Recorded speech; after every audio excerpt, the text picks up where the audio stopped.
تو بابا جی نے کہا کہ تم حکم اللہ کے پابند ہو اشفاق صاحب، فعل اللہ کے پابند نہیں۔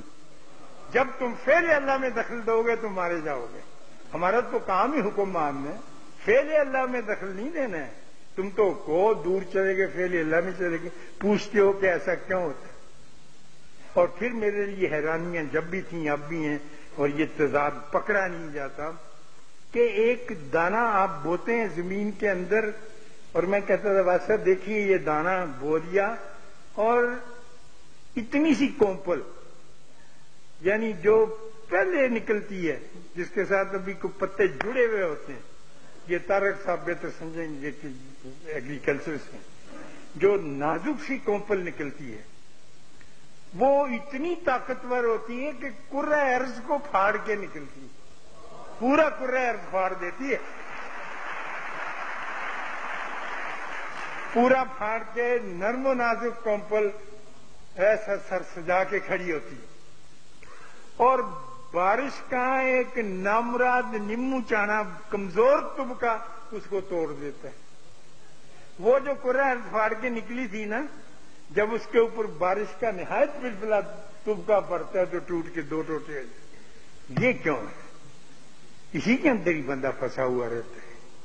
تو آپ بھی اس پہ غور کریں۔ میں اکثر کہا کرتا ہوں اپنے بچوں سے کہ یہ میرے لیے کیا مصیبت کی چیز ہے کہ میں ایک موم بتی کو پھونک مار کے بجھا دیتا ہوں۔ ڈائیکاٹمی دیکھیے، تضاد زندگی ملاحظہ فرمائیں، ایک موم بتی کو پھونک مار کے بجھا دیتا ہوں اور اسی پھونک سے بجھے ہوئے کوئلوں کو جلا دیتا ہوں۔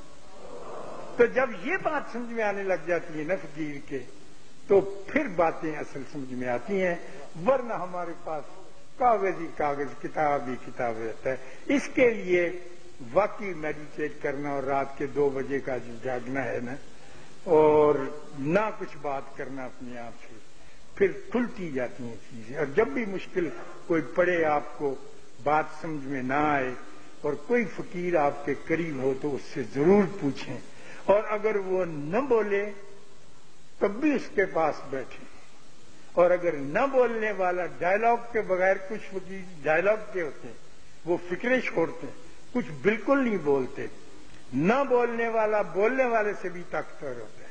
ہم آخری عمر میں کہتے تھے، میں کہا واسف صاحب آئیے مل کر ایک گونگا پیر تلاش کریں، تو ہم گونگے پیر کی تلاش میں رہے، لیکن گونگا پیر ملا نہیں، اس لیے کہ وہی سب سے بڑا طاقتور ہوگا، کیونکہ اس کے پاس ایک اور طرح کی میگنیٹک فیلڈ ہوگی۔ بڑا بڑا کچھ یہ ڈسکس ہوتا رہا۔ تو اللہ آپ کو آسانیاں عطا فرمائے اور آسانیاں تقسیم کرنے کا شرف عطا فرمائے۔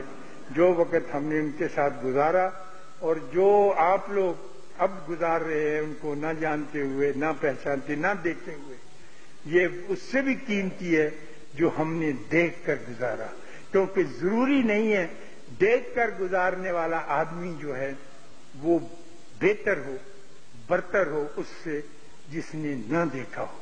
ابو جہل روز نبی کریم صلی اللہ علیہ وسلم کو دیکھتا تھا، اس کو کچھ نہیں مل سکا۔ بڑی مہربانی، اللہ آپ کو